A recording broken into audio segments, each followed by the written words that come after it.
First 2 days of this conference have been extremely productive by way of raising a number of issues that need to be raised in evaluating what has happened for development in the last 50, 60 years and what are the possible theories and what are the possible ways of analyzing what has happened from both an economic perspective and also from more importantly in many ways the political perspective as well.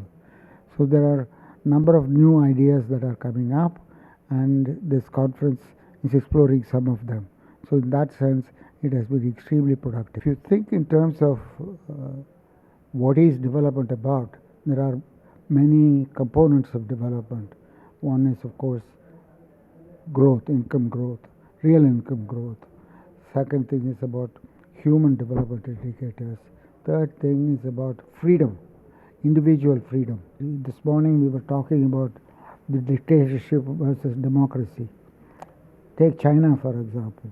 But not so long ago, 30 million people died avoidably. Those people need not have died during the Mao era, whereas at that period India was able to avoid massive famines. So the freedoms that India enjoyed, particularly free press, as Amartya Sen has written extensively, enabled India to prevent what might have developed into a serious famine from happening. That it didn't happen in China. It described among researchers and domestically and abroad for Bangladesh. But once those visions are, the Zilla Parishads might come about if they are coherent in their thinking.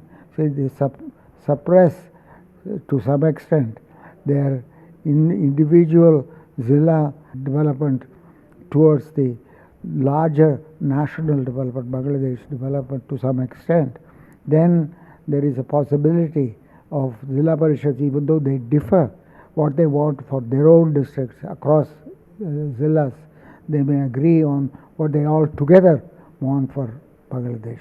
That's the idea.